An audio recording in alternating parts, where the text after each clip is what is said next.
Welcome to T-SAT. ఈరోజు మనం రసాయన శాస్త్రంలో భాగంగా మనం నిత్య జీవితంలో ఉపయోగించేటువంటి రసాయనాలు మరియు మన నిత్య జీవితంలో ఉపయోగించేటువంటి మందుల గురించి నేర్చుకుందాం. పోటీ పరీక్షల్లో అనేక సందర్భాల లోపల మనకు నిత్య జీవితంలో మనం వాడేటువంటి రసాయనాలపైన ప్రశ్నలు అనేటువంటి రావడం జరుగుతుంది. అదేవిధంగా మనం నిత్యం ఉపయోగించేటువంటి మందుల గురించి కూడా ప్రశ్నలు అనేటువంటివి అడగడం జరుగుతుంది. కాబట్టి వీటన్నిటి గురించి ఒక ప్రత్యేక సెషన్ చేద్దామని ఈ రకంగా తీసుకోవడం జరిగింది. ముందుగా మనం నిత్య జీవితంలో ఉపయోగించేటువంటి రసాయనాల్లో భాగంగా ఇంధన వాయువుల గురించి నేర్చుకుందాం. వీటిని మనం ఇంగ్లీష్ లోపల గ్యాసియస్ ఫ్యూయల్స్ అని అంటాం. గ్యాసియస్ ఫ్యూయల్స్ అని పేర్కొనడం జరుగుతుంది. గ్యాసియస్ ఫ్యూయల్స్ అని అంటే ఏంటి అని అంటే వాయు స్థితిలో ఉండి మండినప్పుడు అధిక పరిమాణంలో ఉష్ణాన్ని ఇచ్చే వాయువులని ఇంధన వాయువులు అని పేర్కొనడం జరుగుతుంది. ఇక్కడ మనకి ముఖ్యమైన అంశం ఏంటి అని అంటే ఈ వాయువులు అనేటువంటివి అధిక పరిమాణంలో ఉష్ణాన్ని ఇవ్వాలి. ఆ రకమైనటువంటి వాయువులనే ఇంధన వాయువులని పేర్కొనడం జరుగుతుంది. మరి ఇటువంటి ఇంధన వాయువులు మనకి మొత్తంగా 8 రకాలుగా విభజించడం అనేటువంటిది జరిగింది. వీటి లోపల చూసినట్లయితే సహజ వాయువు, మనము నిత్యం వినేటువంటి పేరు ఇది సహజ వాయువు, మరియు కోల్ గ్యాస్, అదేవిధంగా biogas, producer gas, water gas, semi water gas, acetylene gas, oil gas అని మనకు 8 రకాలుగా ఇంధన వాయువులు అనేటువంటివి ఉండడం జరిగింది. మరి ఈ రకమైనటువంటి వాయువులు ఏ రకంగా ఏర్పడతాయి? ఈ 8 రకాల వాయువులు ఏ రకంగా ఏర్పడతాయి? వీటి యొక్క మిశ్రమాలు ఏ వాయువుల యొక్క మిశ్రమంతో ఈ కోల్ గ్యాస్, బయోగ్యాస్ అనేటువంటివి ఉండడం జరుగుతుందన్నది ఒకసారి చూద్దాం. మన పోటీ పరీక్షల లోపల ప్రొడ్యూసర్ గ్యాస్ అనేటువంటిది కింది ఏ వాయువుల మిశ్రమము అని అడుగుతున్నారు. అదేవిధంగా వాటర్ గ్యాస్ అనేటువంటిది కింది ఏ వాయువుల మిశ్రమం అని అడుగుతున్నారు. పెట్రోలియం నిల్వల పైభాగంలో లభించేటువంటి వాయువు ఏది అని అడుగుతున్నారు. అదేవిధంగా ఎసిటిలిన్ గ్యాస్లో ఉండేటువంటి ప్రధాన అనుఘటకం ఏది అని ఈ రకమైనటువంటి ప్రశ్నలు వస్తున్నాయి. కాబట్టి ఒకసారి వీటి గురించి క్షుణ్ణంగా పరిశీలిద్దాం. ముందుగా మనకి సహజ వాయువు, దీనే న్యాచురల్ గ్యాస్ అని పేర్కొనడం జరుగుతుంది. భూమి లోపల పెట్రోలియం నిల్వలు అనేటువంటివి ఉంటాయి. ఈ పెట్రోలియం నిల్వల యొక్క పైభాగంలో వాయు రూపంలో లభిస్తాయి ఈ సహజ వాయువు. మనకి అనేక రకాల కంపెనీలు అనేటువంటివి ఈ పెట్రోలియం నిల్వల పైభాగంలో ఉన్నటువంటి న్యాచురల్ గ్యాస్ లేదా సహజ వాయువు ఏదైతే ఉందో ఈ సహజ వాయువుని మనకి భూమి నుంచి వెలికి తీసి వాటిని కొంచెం వాటిని ఏమంటారు క్రూడ్గా వచ్చినటువంటి గ్యాస్ని మనకి క్లీన్ చేసి శుభ్రపరిచి మనకి అనేక ఇండస్ట్రీ లోపల, పరిశ్రమ లోపల ఉపయోగించడం అనేటువంటిది జరుగుతుంది. మరి ఈ న్యాచురల్ గ్యాస్లో ముఖ్యంగా ఉండేటువంటి అనుఘటకం ఏంటి అని అంటే మీథేన్ అన్న విషయాన్ని గుర్తుంచుకోండి. మీథేన్ యొక్క ఫార్ములా CH4. మీథేన్ యొక్క ఫార్ములా CH4. సహజ వాయువులో ఉండేటువంటి ముఖ్యమైన అనుఘటకము మీథేన్ ఉంటుందన్న విషయాన్ని గుర్తుంచుకోండి. ఇది సహజ వాయువు గురించి. నెక్స్ట్ మనకు ఉన్నటువంటి మరొక ఇంపార్టెంట్ ఇంధన వాయువు ఏంటి అని అంటే కోల్ గ్యాస్ అని పేర్కొనడం జరుగుతుంది. ఇది ఇంధన వాయువు కాబట్టి గ్యాస్, కోల్ గ్యాస్ ఏ విధంగా వస్తుంది అని అంటే మనకి బొగ్గు ఉంటుంది కదా, కోల్ అంటాం మనం బొగ్గు. ఈ బొగ్గును గాలి లేకుండా అంటే గాలి లేని పరిస్థితుల లోపల విధ్వంసక స్వేదనం అని అంటారు. దీన్ని ఇంగ్లీష్ లోపల డిస్ట్రక్టివ్ డిస్టిలేషన్ అని అంటారు. విధ్వంసక స్వేదనం లేదా డిస్ట్రక్టివ్ డిస్టిలేషన్ని బొగ్గుని గాలి లేని పరిస్థితుల లోపల డిస్ట్రక్టివ్ డిస్టిలేషన్ జరిపినప్పుడు మనకి కోల్ గ్యాస్ అనేటువంటిది ఏర్పడుతుంది. మరి ఈ రకమైనటువంటి ఇంధన వాయువులని ఎక్కడ ఉపయోగిస్తున్నారన్న విషయాన్ని మరి నెక్స్ట్ స్లైడ్ లోపల మనకి పట్టిక రూపంలో మళ్ళీ పరిశీలిద్దాము. ప్రస్తుతానికి మాత్రము ఈ కోల్ గ్యాస్ అంటే ఏంటి, సహజ వాయువు అంటే ఏంటి, మరి అన్ని రకాల వాయువుల యొక్క మిశ్రమాలు ఏ రూపాల్లో ఉన్నాయన్న విషయాన్ని ఒకసారి చూద్దాం. బయోగ్యాస్, ఇప్పుడు పేరులోనే ఉంది చూడండి, పశువుల విసర్జనాలని బ్యాక్టీరియా సమక్షంలో వియోగం చెందించినప్పుడు ఈ రకమైనటువంటిది ఏర్పడుతుంది. ఈ పశువుల విసర్జనాలని మరియు వ్యవసాయ రంగంలో వచ్చేటువంటి వ్యర్థాలని బ్యాక్టీరియా సమక్షంలో వియోగం చెందినప్పుడు ఈ బయోగ్యాస్ అనేటువంటిది ఏర్పడుతుంది. మరి దీనినే గోబర్ గ్యాస్ అని కూడా పేర్కొనడం జరుగుతుంది. మన పాతకాలం లోపల గోబర్ గ్యాస్ని మనము వంటశాలలో ఉపయోగించడం అనేటువంటిది సాధారణంగా మనమంతా గమనించే ఉంటాము. అప్పుడు పశువుల విసర్జనాలని బ్యాక్టీరియా సమక్షంలో వియోగం చెందించినప్పుడు ఇది ఏర్పడుతుందన్న విషయాన్ని గుర్తుంచుకోండి. దీన్నే గోబర్ గ్యాస్ అంటాం. వీటిలో ముఖ్యమైన అనుఘటకం ఏంటి అని అంటే మీథేన్. దీనిలో కూడా మనకి మీథేన్ అనేటువంటిది ఉంటుందన్న విషయాన్ని గుర్తుంచుకోండి. న్యాచురల్ గ్యాస్లో కానీ బయోగ్యాస్లో కానీ ఇవి సాధారణంగా వంటశాలలో ఉపయోగించేటువంటి గ్యాసెస్. నెక్స్ట్ మనకి ప్రొడ్యూసర్ గ్యాస్ ఉంది. ప్రొడ్యూసర్ గ్యాస్ అనేటువంటిది ఎర్రగా కాలిన కోక్ పైకి ఎర్రగా కాలిన లేదా కాలుతున్న కోక్ పైకి గాలిని పంపిస్తున్నాము. ఇంతకుముందేమో కోల్ గ్యాస్ ఏర్పడడానికి మనం గాలి లేని పరిస్థితుల లోపల కోల్ని డిస్ట్రక్టివ్ డిస్టిలేషన్ చేస్తే మనకి కోల్ గ్యాస్ అనేటువంటిది రావడం జరిగింది. ప్రొడ్యూసర్ గ్యాస్ ఏర్పడాలి అని అంటే ఎర్రగా కాలిన కోక్ పైకి గాలిని పంపినప్పుడు మనకి ప్రొడ్యూసర్ గ్యాస్ అనేటువంటిది ఏర్పడుతుంది అనే విషయాన్ని గుర్తుంచుకోండి. ఇక్కడ గాలి లోపల మనకి నైట్రోజన్ అనేటువంటిది ఉంటుంది. గాలి లోపల నైట్రోజన్ అనేటువంటిది ఉంటుంది. మరి కోక్ని గాలితో మండించినప్పుడు మనకి CO+N2 అనేటువంటిది ఏర్పడుతుంది. ఈ ప్రొడ్యూసర్ గ్యాస్ యొక్క మిశ్రమం ఏంటి అని అంటే carbon monoxide plus nitrogen gas. Producer gas యొక్క మిశ్రమం ఏమిటి అని అడిగినప్పుడు కింద ఆప్షన్స్ లోపల కార్బన్ మోనాక్సైడ్ మరియు నైట్రోజన్ అనేటువంటి ఆప్షన్ని చూస్ చేసుకోవాలని గుర్తుంచుకోండి. నెక్స్ట్ మనకున్నటువంటిది వాటర్ గ్యాస్. వాటర్ గ్యాస్ లోపల ఇంతకుముందు మనము ఎర్రగా కాలుతున్నటువంటి కోక్ పైకి మనము గాలిని పంపించడం జరిగింది. ఆ రకంగా గాలిని కాకుండా నీటి ఆవిరిని కనుక పంపించినట్లయితే మనకి వాటర్ గ్యాస్ అనేటువంటిది ఏర్పడుతుందన్న విషయాన్ని గుర్తుంచుకోండి. ఈ నీటి ఆవిరిని పంపిస్తున్న కారణంగా నీరు యొక్క రసాయన ఫార్ములా మనకి H2O కావున ఇక్కడ ఇంతకుముందు గాలిని పంపించినప్పుడు నైట్రోజన్ అనేటువంటిది గాలి లోపల ప్రధాన అనుఘటకం కాబట్టి కార్బన్ మోనాక్సైడ్కి మనకి నైట్రోజన్ కలిసి మనకి గ్యాస్ ఏర్పడడం జరిగింది. ఇప్పుడు వాటర్ని పంపిస్తున్నాము. వాటర్ లోపల హైడ్రోజన్ అనేటువంటిది ప్రధాన అనుఘటకంగా ఉంటుంది. మరి ఈ కార్బన్ మోనాక్సైడ్కి హైడ్రోజన్ కలిసిన కారణంగా మనకి ఏర్పడేటువంటిది వాటర్ గ్యాస్ అని ఈ రకంగా గుర్తుంచుకోండి. గాలిని పంపించినప్పుడు కార్బన్ మోనాక్సైడ్ ప్లస్ నైట్రోజన్, మరి నీటి ఆవిరిని పంపించినప్పుడు కార్బన్ మోనాక్సైడ్ ప్లస్ హైడ్రోజన్, దీన్నే మనము వాటర్ గ్యాస్ అని పేర్కొనడం జరుగుతుంది. ఇంతకుముందేమో ప్రొడ్యూసర్ గ్యాస్, గాలిని పంపిస్తే కార్బన్ మోనాక్సైడ్ ప్లస్ నైట్రోజన్. ఇప్పుడేమో నీటి ఆవిరిని పంపిస్తున్నాము. మనము నీటి ఆవిరిని పంపించిన కారణంగా కార్బన్ మోనాక్సైడ్ ప్లస్ హైడ్రోజన్ల మిశ్రమం ఏర్పడుతుంది. దీన్నే మనం వాటర్ గ్యాస్ అని అంటాం. నెక్స్ట్ మనకున్నటువంటి మరో రకమైనటువంటి గ్యాస్ ఏంటి అని అంటే సెమీ వాటర్ గ్యాస్ అని పేర్కొనడం జరుగుతుంది. వాటర్ గ్యాస్, ఆ తర్వాత సెమీ వాటర్ గ్యాస్ లోపల ఎర్రగా కాలిన కోక్ పైకి గాలిని మరియు నీటి ఆవిరి మిశ్రమాన్ని, ముందు గాలిని పంపిస్తేనేమో మనకు ప్రొడ్యూసర్ గ్యాస్ వచ్చింది, నీటి ఆవిరిని పంపిస్తేనేమో వాటర్ గ్యాస్ వచ్చింది. ఇప్పుడు గాలిని మరియు నీటి ఆవిరి మిశ్రమాన్ని రెండింటిని పంపిస్తున్నాము. ఈ రకంగా పంపించినప్పుడు ఏర్పడేటువంటి గ్యాస్నే మనము సెమీ వాటర్ గ్యాస్ అని అంటున్నాము. ఈ సెమీ వాటర్ గ్యాస్ యొక్క మిశ్రమం కనుక చూసినట్లయితే carbon monoxide plus nitrogen plus hydrogen అనే విషయాన్ని గుర్తుంచుకోండి. ముందుగా మనకి ప్రొడ్యూసర్ గ్యాస్ అనేటువంటిది ఉంది, తర్వాత వాటర్ గ్యాస్ అనేటువంటిది ఉంది, ఆ తర్వాత సెమీ వాటర్ గ్యాస్ అనేటువంటిది ఉన్నాయి. సో ఇక్కడ ప్రొడ్యూసర్ గ్యాస్ రావాలంటేనేమో గాలి లోపల కోక్ని బండించడం జరిగింది. వాటర్ గ్యాస్ రావాలంటేనేమో మనం గాలి లోపల నీటి ఆవిరి మిశ్రమంతో కలిపి మండించడం జరిగింది. ఇక్కడ సెమీ వాటర్ గ్యాస్ రావాలనంటే గాలిని మరియు నీటి ఆవిరి మిశ్రమాన్ని కలిపి వాడుతున్నాము.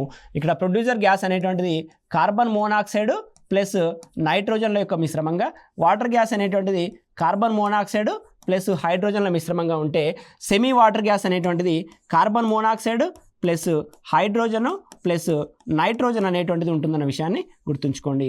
ఈ రకంగా ఈ మిశ్రమాలను ఇదే ఆర్డర్లో గుర్తుంచుకోండి. ఈ మిశ్రమాల గురించి పరీక్షలోకల అనేక మంది అభ్యర్థులు కన్ఫ్యూజన్ గురయ్యే అవకాశం ఉంది. ఈ రకంగా ఈజీగా మనం గుర్తుంచుకోవచ్చు. ఇది సెమీ వాటర్ గ్యాస్కి సంబంధించినటువంటి అంశం. నెక్స్ట్ మనము ఎస్టలిన్ గ్యాస్ గురించి చూద్దాము. ఎస్టలిన్ గ్యాస్ మనకి కాల్షియం కార్బైడ్ని నీటిలో కరిగించినప్పుడు ఎస్టలిన్ గ్యాస్ అనేటువంటిది ఏర్పడుతుందన్న విషయాన్ని గుర్తుంచుకోండి. ఎస్టలిన్ గ్యాస్ యొక్క ఫార్ములా కనుక చూసినట్లయితే C2H2నే మనము ఎస్టలిన్ గ్యాస్ అని పేర్కొనడం జరుగుతుంది. దీని యొక్క నిర్మాణాన్ని కనుక చూసినట్లయితే కార్బన్ 3 బంధాలు, ఇంకొక కార్బన్, ఈ కార్బన్కి ఒక హైడ్రోజన్ ఆటం, ఈ కార్బన్కి ఒక హైడ్రోజన్ ఆటం, ఈ విధంగా బంధించబడి రసాయన బంధంలో పాల్గొని ఈ రకమైనటువంటి నిర్మాణాన్ని కలిగి ఉంటుంది. దీన్నే ఎసిటలిన్ అని అంటాము. దీన్నే మనము ఈథైన్ అని కూడా పేర్కొంటాం. ఎసిటలిన్ లేదా ఈథైన్ అని పేర్కొనడం అనేటువంటిది జరుగుతుంది. ఎస్టలిన్ లేదా ఈథైన్. మరి ఈ ఈథైన్ గ్యాస్ లేదా ఎస్టలిన్ గ్యాస్ ఏ విధంగా ఏర్పడుతుంది అని అంటే, కాల్షియం కార్బైడ్ని నీటిలో కరిగించినప్పుడు ఎస్టలిన్ గ్యాస్ అనేటువంటిది ఏర్పడుతుంది. ఇక్కడ కాల్షియం కార్బైడ్ యొక్క ఫార్ములా కనుక తీసుకున్నట్లయితే CaC2 అనేటువంటిది కాల్షియం కార్బైడ్ యొక్క ఫార్ములా. అదేవిధంగా నీటిలో కరిగించినప్పుడు అని అంటే ప్లస్ వాటర్ తీసుకోవాలి. సో ఈ రకంగా వాటర్ ప్లస్ కాల్షియం కార్బైడ్ని కలిసి చర్యను అందించినప్పుడు ఎస్టలిన్ గ్యాస్ అనేటువంటిది ఏర్పడుతుంది. ఇక్కడ ఒకసారి చూడండి, కాల్షియం, ఈ కాల్షియంకి అనుబంధంగా 2 కార్బన్ ఆటమ్స్ అనేటువంటివి ఈ రకంగా ఉంటాయి. కాల్షియం యొక్క వ్యాలెన్సీ అనేటువంటిది రెండు కార్బన్ పరమాణువులతో అది బంధాలను ఏర్పరచగలదు. అదే రకంగా ఈ కార్బన్కి మధ్యన 3 బంధాలు అనేటువంటివి ఉంటాయి. సో మొత్తంగా కార్బన్ అనేటువంటిది 4 బంధాలను, ఈ కార్బన్ కూడా 4 బంధాలను, కాల్షియం అనేటువంటిది 2 బంధాలను ఈ రకంగా ఏర్పరిచింది. నెక్స్ట్ H2O తీసుకోవాలి. మనం H2O అనేటువంటిది తీసుకోవాలి. ఇక్కడ ఒక H2Oని నేను HOHల మిశ్రమం కాబట్టి HOH అని రాస్తున్నాను మీకు అర్థం కావడం కోసం. HOH ఈ రకంగా రాయడం జరిగింది. మరొక నీటి అణువును తీసుకుంటున్నాను నేను. ఆ నీటి అణువునే ఇక్కడ CHOHగా నేను ఈ రకంగా రాస్తున్నాను. సో ఇప్పుడు చూడండి, ఇక్కడ ఉన్నటువంటి బంధాలు అనేటువంటివి విడిపోయి ఇక్కడ ఉన్నటువంటి బంధాలు అనేటువంటివి ఈ రకంగా బ్రేక్ కావడం జరుగుతుంది. ఇక్కడున్న బంధం కూడా బ్రేక్ కావడం జరుగుతుంది. ఇక్కడున్న బంధం కూడా ఈ రకంగా బ్రేక్ కావడం, అదేవిధంగా ఇక్కడ కూడా బ్రేక్ కావడం జరిగి ఈ కార్బన్కి మరియు హైడ్రోజన్కి మధ్యన కొత్త బంధం, ఈ కార్బన్కి హైడ్రోజన్కి మధ్యన కొత్త బంధం అనేటువంటిది ఏర్పడడం జరుగుతుంది. ఆ రకంగా కొత్త బంధం ఏర్పడ్డ తర్వాత చూడండి, ఇక్కడ మనకి ఈ కాల్షియం అనేటువంటిది ఈ 2 హైడ్రాక్సైడ్ పరమాణువులతో కలిసిపోయి మనకి కాల్షియం హైడ్రాక్సైడ్గా ఏర్పడుతుంది.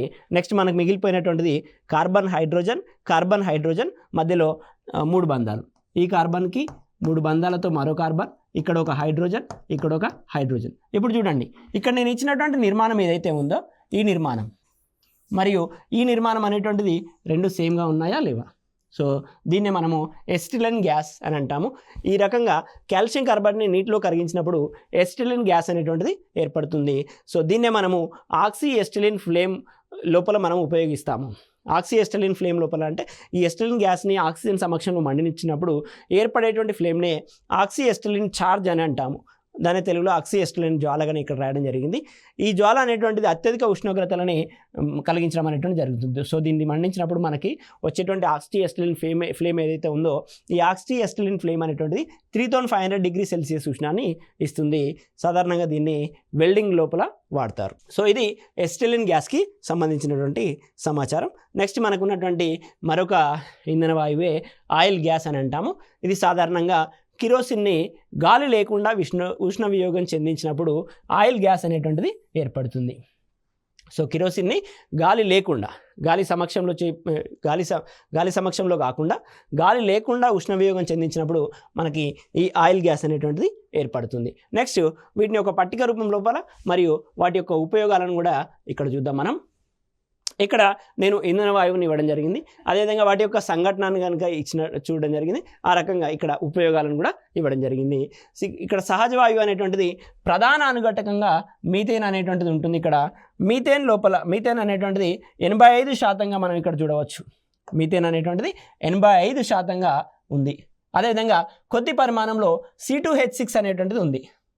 C2H6 అనేటువంటి దాని పేరే మనము ఈథేన్ అని అంటాం. 2 కర్బన పరమాణువులను కలిగి ఉంది కాబట్టి దీన్ని ఈథేన్గా పేర్కొనడం జరుగుతుంది. ఇది ఒక 10% అనేటువంటిది ఇక్కడ ఉంది. సో ఇక్కడ సహజ వాయువుని ఎక్కడ మనము ఉపయోగిస్తామనంటే గృహ రంగంలో ఇంధనంగా ఉపయోగిస్తాము, అదేవిధంగా పారిశ్రామిక రంగంలో కూడా ఇంధనంగా ఉపయోగిస్తాము.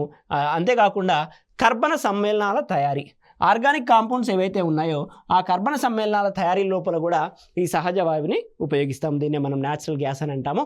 ప్రధాన అనుఘటకం మీథేన్, కొద్ది పరిమాణంలో ఈథేన్ కూడా ఉంది. 10% అనేటువంటిది ఈథేన్ అనేటువంటిది ఉంది. నెక్స్ట్ మనకు ఉన్నటువంటిది కోల్ గ్యాస్. ఈ కోల్ గ్యాస్ లోపల ప్రధాన అనుఘటకంగా మనకి హైడ్రోజన్ అనేటువంటిది ఉందన్న విషయాన్ని గమనించాలి. 50% అనేటువంటిది మనకి కోల్ గ్యాస్ ఉంది. సో ఇక్కడ కార్బన్ మోనాక్సైడ్ కూడా 4 నుండి 10% అనేటువంటిది ఉంది. 35% మనకి మీథేన్ అనేటువంటిది ఉంది, CH4 అనేటువంటిది ఉంది. ఇక వీటితో పాటుగా అతి కొద్ది పరిమాణంలో నైట్రోజన్, కార్బన్ డయాక్సైడ్ మరియు ఈథేన్ అనేటువంటివి కూడా కోల్ గ్యాస్లో భాగంగా ఉన్నాయి. మరి దీని యొక్క ఉపయోగం ఏంటంటే గృహ రంగంలోను, పారిశ్రామిక రంగంలోను, అదేవిధంగా లోహ సంగ్రమణంలో క్షయకర్ణిగా ఉపయోగిస్తారు. మన మెటలర్జీ లేదా లోహ సంగ్రహణ శాస్త్రం లోపల రిడక్టెంట్గా దీన్ని కోల్ గ్యాస్ని ఉపయోగించడం అనేటువంటి జరిగింది. లోహ సంగ్రహణంలో క్షయకర్ణగా ఉపయోగించేటువంటి గ్యాస్ ఏది అని అంటే కోల్ గ్యాస్ అనే విషయాన్ని గుర్తుంచుకోండి. నెక్స్ట్ మనకి గోబర్ గ్యాస్ లేదా బయోగ్యాస్. ఇంతకుముందే పశువుల విసర్జనాలని బ్యాక్టీరియాతో వియోగం చెందించినప్పుడు ఏర్పడేటువంటి గ్యాస్గా గోబర్ గ్యాస్ లేదా బయోగ్యాస్ అనడం. ప్రధాన అనుఘటకం మీథేన్ అనేటువంటి విషయాన్ని గుర్తుంచుకోండి. ఇక్కడ CH4 మీథేన్ అనేటువంటిది 70%గా ఉంది. అదేవిధంగా వీటితో పాటుగా కార్బన్ డయాక్సైడ్ అనేటువంటిది 35% ఉంది. మీథేన్ ప్రధాన అనుఘటంగా తక్కువ పరిమాణంలో కార్బన్ డయాక్సైడ్ ఉంది. ఇక మిగిలిపోయినటువంటి కొద్ది పరిమాణంలో నైట్రోజన్ మరియు హైడ్రోజన్ అనేటువంటివి కూడా ఈ గోబర్ గ్యాస్ లేదా బయోగ్యాస్లో ఉంటాయి. ఇక్కడ చూడొచ్చు, మనం గృహాల్లో ఇంధనంగా ఈ గోబర్ గ్యాస్ లేదా బయోగ్యాస్ని ఉపయోగిస్తున్నాము. నెక్స్ట్ మనకి ఆయిల్ గ్యాస్. ఇంతకుముందే చూసాము, కిరోసిన్ని మనము గాలి లేకుండా ఉష్ణ వియోగం చెందించినప్పుడు ఆయిల్ గ్యాస్ అనేటువంటిది ఏర్పడుతుంది. ఈ ఆయిల్ గ్యాస్లో ప్రధాన అనుఘటకంగా మనకి వాటర్ మరియు CH4 అనేటువంటివి ఉంటున్నాయి. కొద్ది పరిమాణంలో కార్బన్ మోనాక్సైడ్, కార్బన్ డయాక్సైడ్ అనేటువంటివి ఉంటున్నాయి. పరిశ్రమలు మరియు ప్రయోగశాల లోపల ఇంధనంగా ఈ ఆయిల్ గ్యాస్ని ఉపయోగించడం జరుగుతుంది. నెక్స్ట్ మనకు ఉన్నటువంటి gas producer gas. Producer gas అనేటువంటిది మనకి ఏ విధంగా వస్తుంది? ప్రొడ్యూసర్ గ్యాస్ అనేటువంటిది ఎర్రగా కాలుతున్నటువంటి కోక్ పైకి గాలిని పంపించినప్పుడు మనకి ప్రొడ్యూసర్ గ్యాస్ ఏర్పడుతుంది. గాలి లోపల అధిక పరిమాణంలో నైట్రోజన్ ఉంటుంది కాబట్టి ఇక్కడ ప్రొడ్యూసర్ గ్యాస్ లోపల మనకి 64% ఆఫ్ నైట్రోజన్ అనేటువంటిది ఉంటుంది. దాంతోపాటు CO అనేటువంటిది ఉంటుంది. అందుకే ప్రొడ్యూసర్ గ్యాస్ని CO మరియు నైట్రోజన్, CO అని అంటే కార్బన్ మోనాక్సైడ్, కోబాల్ట్ కాదు, CO అనేటువంటిది కార్బన్ మోనాక్సైడ్ అనే విషయాన్ని గుర్తుంచుకోండి. CO + N2ల మిశ్రమమే ప్రొడ్యూసర్ గ్యాస్. అతి కొద్ది పరిమాణంలో కార్బన్ డయాక్సైడ్ అనేటువంటిది ఉంటుంది. మరి ప్రొడ్యూసర్ గ్యాస్ని మనం ఎక్కడ ఉపయోగిస్తున్నామనంటే స్టీల్ పరిశ్రమల లోపల, గాజు పరిశ్రమ లోపల, అదేవిధంగా గ్యాస్ ఇంజన్ల లోపల ఫ్యూయల్గా ఈ ప్రొడ్యూసర్ గ్యాస్ని ఉపయోగించడం అనేటువంటి జరుగుతుంది. నెక్స్ట్ వాటర్ గ్యాస్ కనుక తీసుకున్నట్లయితే ఇక్కడ చూడండి, హైడ్రోజన్ అనేటువంటిది 45 నుండి 50%, కార్బన్ మోనాక్సైడ్ అనేటువంటిది 40 నుండి 50%. ఇవే ప్రధాన అనుఘటకాలు. కార్బన్ మోనాక్సైడ్ మరియు హైడ్రోజన్ అనేటువంటివి వాటర్ గ్యాస్ లోపల ప్రధాన అనుఘటకాలు. ఎర్రగా కాలుతున్నటువంటి కోక్ పైకి నీటి ఆవిరిని పంపించినప్పుడు మనకి వాటర్ గ్యాస్ అనేటువంటిది ఏర్పడుతుందని ఇంతకుముందే చర్చించడం జరిగింది. ప్రధాన అనుఘటకాలు carbon monoxide plus H2. Carbon monoxide plus H2 అనేటువంటివి ప్రధాన అనుఘటకాలు. కొద్ది పరిమాణంలో కార్బన్ డయాక్సైడ్ మరియు నైట్రోజన్ కూడా ఉంటాయి. ఈ వాటర్ గ్యాస్ని మనము పారిశ్రామిక ఇంధనంగా ఉపయోగిస్తాము. అదేవిధంగా ఇదే వాటర్ గ్యాస్ని అమోనియా తయారీ లోపల కూడా మనము ఉపయోగించడం అనేటువంటిది జరుగుతుంది.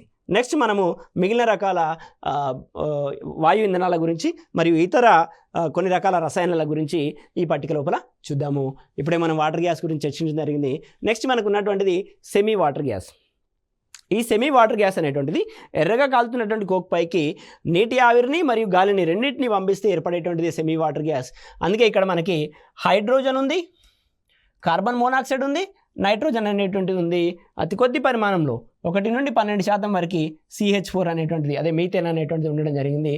సెమీ వాటర్ గ్యాస్ లోపల ప్రధాన మిశ్రమంగా carbon dioxide, carbon monoxide, nitrogen, hydrogen అనేటువంటివి ఉంటాయనే విషయాన్ని గుర్తుంచుకోండి సెమీ వాటర్ గ్యాస్ లోపల. సో ఈ సెమీ వాటర్ గ్యాస్ని మనము స్టీల్ పరిశ్రమ లోపల ఉపయోగిస్తున్నాం. నెక్స్ట్ మనకున్నటువంటిది కార్బోరేటర్ వాటర్ గ్యాస్. సో హైడ్రోకార్బన్ని మనం మండించినప్పుడు ఏర్పడేటువంటిదే కార్బోరేటర్ వాటర్ గ్యాస్ అని పేర్కొనడం జరుగుతుంది. ఈ హైడ్రోకార్బన్ల యొక్క మిశ్రమం అనేటువంటిది 35 నుండి 40% ఉంటుంది. దీన్ని మనము పారిశ్రామిక ఇంధనంగా ఉపయోగిస్తున్నాము. అదేవిధంగా నెక్స్ట్ ఉన్నటువంటిది మనకి LPG గ్యాస్ అని పేర్కొంటున్నాం. LPG గ్యాస్ అనేటువంటిది లిక్విడ్ పెట్రోలియం గ్యాస్. అదే హైడ్రోజన్ మరియు బ్యూటేన్ అనేటువంటివి 30 నుండి 40% ఉంటున్నాయి. వాటితో పాటుగా కొద్ది పరిమాణంలో ఐసోబ్యూటేన్ అనేటువంటిది ఉంటుంది. ప్రోపేన్ మరియు ప్రొపిలిన్ అనేటువంటివి అతి తక్కువ పరిమాణంలో ఉన్నాయన్న విషయాన్ని గుర్తుంచుకోండి. మేజర్ కాంపోనెంట్స్ ఏంటి మరి LPG లోపల అంటే హైడ్రోజన్ మరియు బ్యూటేన్. సో గృహ ఇంధనంగా మనం గ్యాస్ సిలిండర్లో వాడేది LPG అనే విషయాన్ని గుర్తుంచుకోండి. గృహ ఇంధనంగా వాడేటువంటి గ్యాస్ LPG గ్యాస్. సో ఇంతకుముందే చెప్పాను, ఆక్సీ ఎస్టిలిన్ ఛార్జ్ లోపల ఉపయోగించేటువంటిది C2H2. దీన్నే మనము ఈథైన్ అని పేర్కొంటాము. దీని యొక్క ఫార్ములా C2H2. 98% C2H2 ఉంటుంది. సో వెల్డింగ్ లోపల వాడతాము, ఎందుకంటే అత్యధిక ఉష్ణోగ్రతలని ఇది ఉత్పత్తి చేయగలదు. ఎస్టిలిన్ గ్యాస్ లేదా వెల్డింగ్ గ్యాస్ అని అంటాము. సో దీని లోపల మనము ఈథైన్ లేదా C2H2ని వాడతాము. ఆక్సీ ఎస్టిలిన్ ఫ్లేమ్ తయారీ లోపల, అదేవిధంగా ఆల్కహాల్ తయారీ లోపల C2H2ని ఉపయోగిస్తాము. నెక్స్ట్ మనకున్నటువంటి మరొక ఇంపార్టెంట్ కెమికల్, అదేవిధంగా అనేకసార్లు పరీక్షల్లో అడిగినటువంటి సందర్భం ఇక్కడ, నవ్వు పుట్టించే వాయువు ఏది అని అంటే నైట్రస్ ఆక్సైడ్. చాలా జాగ్రత్తగా గుర్తుంచుకోండి. Nitrous oxide, nitric oxide, nitric acid, ఈ రకంగా ఇచ్చేసి అభ్యర్థుల్ని కన్ఫ్యూజ్ చేస్తున్నారు. మనకి ఇక్కడ నవ్వు పుట్టించేటువంటి వాయువు ఏంది అని అంటే నైట్రస్ ఆక్సైడ్ అని మాత్రమే గుర్తుంచుకోండి. దీని యొక్క రసాయన ఫార్ములా N2O. ఇక్కడ చూసినట్లయితే ఆక్సిజన్కి -2 ఉంటుంది, నైట్రోజన్కి +1 ఆక్సిడేషన్ స్టేట్ అనేటువంటిది రావడం జరుగుతుంది. +1 నైట్రోజన్కి +1 ఆక్సిడేషన్ స్టేట్ ఎప్పుడైతే ఉంటుందో తక్కువ ఆక్సీకరణ సంఖ్య కాబట్టి పేరు లోపల అస్ అనేటువంటిది వస్తుంది, నైట్రస్ ఆక్సైడ్ అని గుర్తుంచుకోండి. నవ్వు పుట్టించే వాయువు నైట్రస్ ఆక్సైడ్. నెక్స్ట్ మనకి సోడా గ్యాస్ అని పిలుస్తాము, కార్బన్ డైఆక్సైడ్నే సోడా గ్యాస్ అని పిలుస్తాము. సోడా లోపల మరి కూల్ డ్రింక్స్ లోపల ఉపయోగించేటువంటి గ్యాస్ ఏంటి అని అంటే కార్బన్ డైఆక్సైడ్ అని గుర్తుంచుకోండి. అందుకే దాన్ని కార్బోరేటెడ్ వాటర్ అని అంటాము. సో సోడా గ్యాస్ అని కూడా పిలవడం జరుగుతుంది. నెక్స్ట్ మనకున్నటువంటి మరొక ముఖ్యమైనటువంటి వాయువు యుద్ధ సమయాల్లో దీన్ని ఉపయోగిస్తారు, యుద్ధ వాయువు అని పిలవడం జరుగుతుంది, మస్టర్డ్ గ్యాస్ అని అంటాము. ఈ మస్టర్డ్ గ్యాస్ యొక్క రసాయన నామం కనుక చూసినట్లయితే గుర్తుంచుకోండి, very important, dichloro dimethyl sulphate అని గుర్తుంచుకోండి. ఇదే మస్టర్డ్ గ్యాస్ లేదా యుద్ధ వాయువు. దీని గురించి కూడా మళ్ళీ చూద్దాం మనం నెక్స్ట్ స్లైడ్ లోపల. నెక్స్ట్ బాష్పవాయువు అని అంటాము, బాష్పవాయువు లేదా దీన్నే టియర్ గ్యాస్ అని కూడా పేర్కొనడం జరుగుతుంది. ట్రైక్లోరో నైట్రోమీథేన్. ఈ రసాయన నామాలు మరి వీటి యొక్క ఫార్ములాలు అనేటువంటివి ఇంపార్టెంట్, అందుకోసమే నెక్స్ట్ సైడ్లో వీటి గురించి తీర్చుకొని మరి క్షుణ్ణంగా పరిశీలిద్దాం. CCl3NO2 అనేటువంటి దీని యొక్క ఫార్ములా, బాష్పవాయువు యొక్క మనము పోలీసులు ఉపయోగించినటువంటి బాష్పవాయువు ఏదైతే ఉందో ఆ బాష్పవాయువు యొక్క ఫార్ములా. పోటీ పరీక్షల లోపల నిత్య జీవితంలో మనం ఉపయోగిస్తున్నటువంటి రసాయన నామాల గురించి ప్రశ్నలు అనేటువంటి అధికంగా వస్తున్నాయి కాబట్టి వీటిని నేను తీసుకోవడం జరిగింది. మస్టర్డ్ గ్యాస్ అనేటువంటి యుద్ధ వాయువు, డైక్లోరో డైమిథైల్ సల్ఫేట్, అదేవిధంగా బాష్పవాయువు ట్రైక్లోరో నైట్రోమీథేన్, CCl3NO2 అనే విషయాన్ని గుర్తుంచుకోండి. నెక్స్ట్ మనము ఈ సాధారణ రసాయనాల గురించి కొన్ని చూద్దాం. ఇక్కడ కార్ లోపల ఎయిర్ బ్యాగ్స్లో వాడే రసాయన పదార్థం ఏది అని ఇంతకుముందు మనకి గ్రూప్ 1 ప్రిలిమ్స్లో అడిగినటువంటి సందర్భం. కార్ లోపల ఎయిర్ బ్యాగ్స్లో వాడే రసాయనం ఏంటి అని అంటే సోడియం ఎజైడ్. మనం సేఫ్టీ కోసం ఎయిర్ బ్యాగ్స్ అని యూజ్ చేస్తున్నాం. ఇప్పుడు BS6 నామ్స్ ప్రకారం ప్రతి కారు లోపల 6 ఎయిర్ బ్యాగ్స్ అనేటువంటిది మ్యాండేటరీ. సో ఈ సోడియం అజైడ్ అనేటువంటి రసాయనాన్ని మనము ఎయిర్ బ్యాగ్స్ లోపల వాడుతున్నాం. ఈ సోడియం అజైడ్ యొక్క ఫార్ములా NaN3 అని గుర్తుంచుకోండి. ఒక్కొక్కసారి పేరు ఇవ్వకుండా కింద ఆప్షన్స్ లోపల ఫార్ములా ఇవ్వవచ్చు, అప్పుడైనా సులభంగా గుర్తుపట్టేలా ఇక్కడ NaN3ని సూచించడం జరిగింది. దీన్నే సోడియం ఎజైడ్ అని అంటాం. సో సాధారణంగా కారుకి ఎప్పుడైతే ప్రమాదం జరుగుతుందో ఈ ప్రమాదం జరిగినప్పుడు సోడియం ఎజైడ్ అనేటువంటిది వియోగం చెందుతుంది. ఈ NaN3 ఏదైతే ఉందో ఈ NaN3 అనేటువంటిది వియోగం చెంది సోడియం మరియు నైట్రోజన్ గ్యాస్లు అనేటువంటివి బయటకు వచ్చి ఎయిర్ బెలూన్స్ అనేటువంటివి ఓపెన్ కావడం అనేటువంటిది జరుగుతుంది. సో ప్రమాద సమయాల్లో వియోగం చెంది సోడియం మరియు నైట్రోజన్ వాయువులు అనేటువంటి విడుదలై బెలూన్ బయటకు వస్తుంది. ఆ రకంగా ప్రయాణికులకి భద్రత కలిగించడం అనేటువంటి జరుగుతుంది. సో మరి ఇంకా మనం సాధారణంగా ఫోటోగ్రఫీలో ఉపయోగించినటువంటి రసాయనాల గురించి కూడా మనకు అనేక సార్లు పోటీ పరీక్షల్లో అడుగుతున్నారు. ఫోటోగ్రఫీ అనేది సాధారణంగా కాంతి సమక్షంలో జరిగేటువంటి ఒక రకమైనటువంటి రసాయన చర్య. సో దీన్నే ఫోటోకెమికల్ రియాక్షన్ అని అంటాం. కాంతి సమక్షంలో జరిగేటువంటి కెమికల్ రియాక్షన్ కాబట్టి ఫోటోకెమికల్ రియాక్షన్ లేదా కాంతి సమక్షంలో జరిగేటువంటి రసాయన చర్యగా ఫోటోగ్రఫీని పిలుస్తాము. ఫోటోగ్రఫీ యొక్క కాగితంపై పూసే రసాయనం ఏంటి అని అంటే AgBr అని అంటాము. సో సిల్వర్ బ్రోమైడ్, AgBr లేదా సిల్వర్ బ్రోమైడ్ అని గుర్తుంచుకోండి.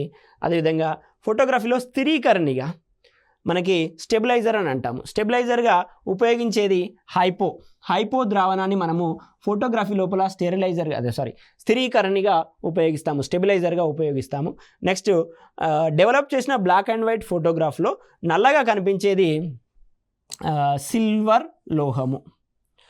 లోహం అనేటువంటిది మనకు బ్లాక్ అండ్ వైట్ ఫోటో లోపల బ్లాక్ కలర్లో ఉండేది ఏంటి అని అంటే సిల్వర్ లోహం అనేటువంటి విషయాన్ని గుర్తుంచుకోండి.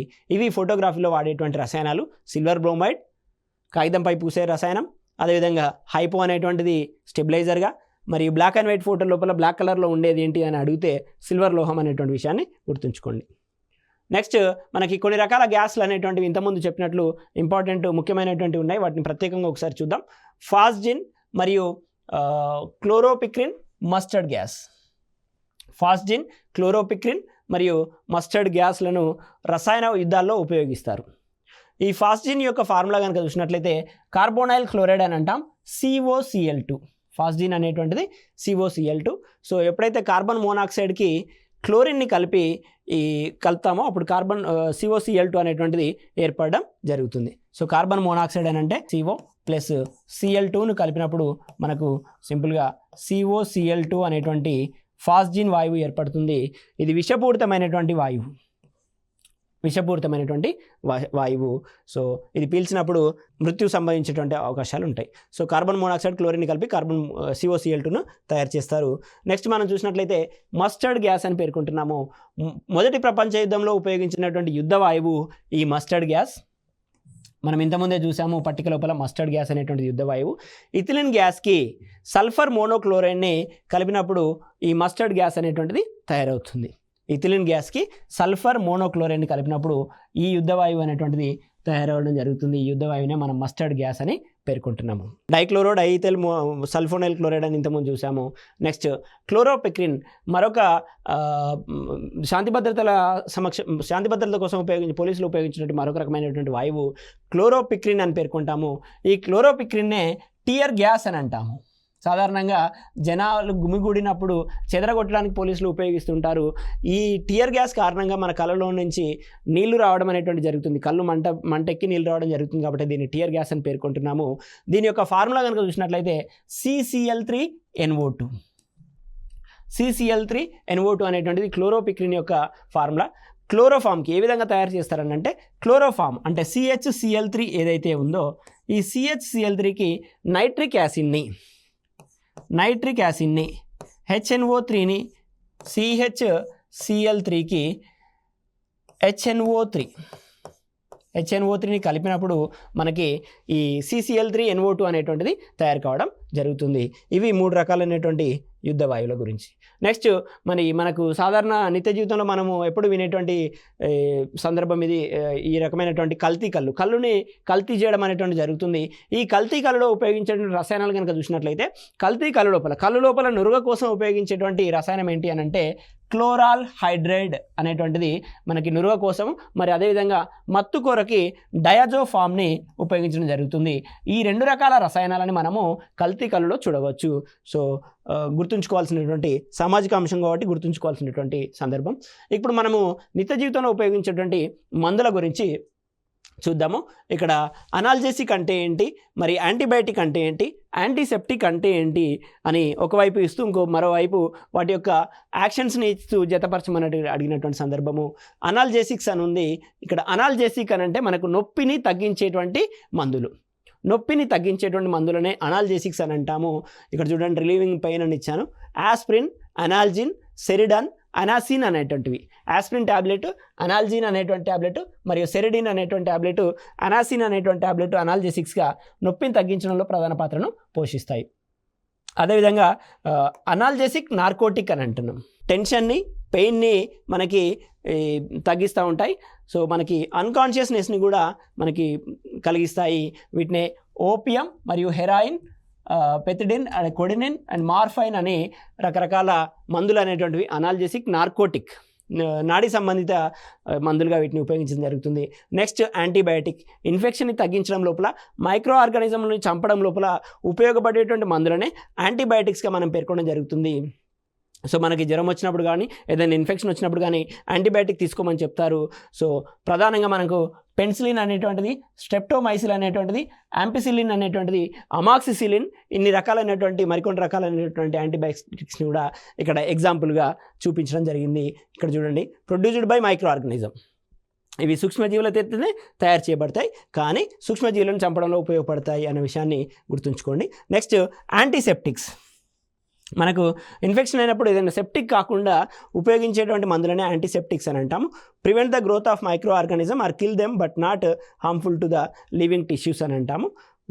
ఇక్కడ డెటాల్ అనేటువంటిది మనము యాంటీసెప్టిక్ గాను, అదేవిధంగా టింక్చర్ అయోడిన్, మనకు దెబ్బ తగిలినప్పుడు అయోడిన్ అనేటువంటిది గాయం పైన పోసుకోమని చెప్తారు, యాంటీసెప్టిక్గా ఉపయోగపడుతుంది. కాబట్టి అయోడిన్ని మనం గాయం పైన ఉపయోగించడం జరుగుతుంది. నెక్స్ట్ డిస్ఇన్ఫెక్టెంట్స్ అని అంటాము. ఇన్ఫెక్షన్ని తగ్గించడం లోపల ఉపయోగపడతాయి.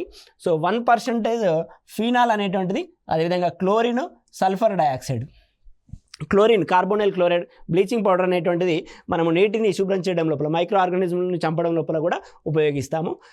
అదేవిధంగా నెక్స్ట్ యాంటాసిడ్స్. మనకి అసిడిటీ పెరిగినప్పుడు డాక్టర్లు మనకి ఇచ్చేటువంటిది antacids, reduce or neutralize the acidity. మన కడుపులో ఉన్నటువంటి అసిడిటీని న్యూట్రలైజ్ చేయడం లోపల యాంటాసిడ్స్ అనేటువంటివి ఉపయోగపడతాయి. ఇక్కడ చూడండి, sodium bicarbonate, aluminium hydroxide gel, magnesium carbonate, magnesium hydroxide, aluminium phosphate. అదేవిధంగా మిల్క్ ఆఫ్ మెగ్నీషియాన్ని కూడా మనం యాంటాసిడ్గా తీసుకోవడం జరుగుతుంది. మెగ్నీషియం ఆక్సైడ్ని మనం మిల్క్ ఆఫ్ మెగ్నీషియా అంటాము. నెక్స్ట్ యాంటీ హిస్టమైన్స్ అని అంటాము. ఎలర్జీని తగ్గించడంలో ఉపయోగపడేటువంటివి యాంటీ హిస్టమైన్స్ అని అంటాము. So reduce release of acid, excess of యాసిడ్ని రిలీజ్ చేయకుండా. అదేవిధంగా it is also used to treat allergy అని ఇక్కడ ఇవ్వడం జరిగింది. నెక్స్ట్ సిమిటడిన్, ర్యాంటిడిన్, జాంటాక్, ఇవన్నీ కూడా మనకి యాంటీ హిస్టమైన్స్గా ఉపయోగించవచ్చు. నెక్స్ట్ ట్రాంక్విలైజర్స్ అని అంటాము. మెంటల్ స్టేటస్ ప్రాపర్గా లేనప్పుడు యూజ్ చేసేటువంటి tablets tranquillisers. So reduce the mental anxiety and stress. ఈ యాంగ్జైటీని, స్ట్రెస్ని కంట్రోల్ చేయడానికి మనకి యూజ్ చేసేటువంటి మెడిసిన్స్ ట్రాంక్విలైజర్స్, స్లీపింగ్ పిల్స్గా కూడా ఉపయోగిస్తారు. ఇక్కడ సెరోటోనిన్, వారనైల్, ఈక్వనైల్, అమిటైల్ అనేటువంటివి ఎగ్జాంపుల్స్గా ఇవ్వడం జరిగింది. సో ఇవి మనం నిత్య జీవితంలో ఉపయోగించేటువంటి వివిధ రకాల మందులు. మరో క్లాస్లో మరో చక్కని పాఠ్యాంశంతో మీ ముందుకు వస్తాను. Thank you, one and all.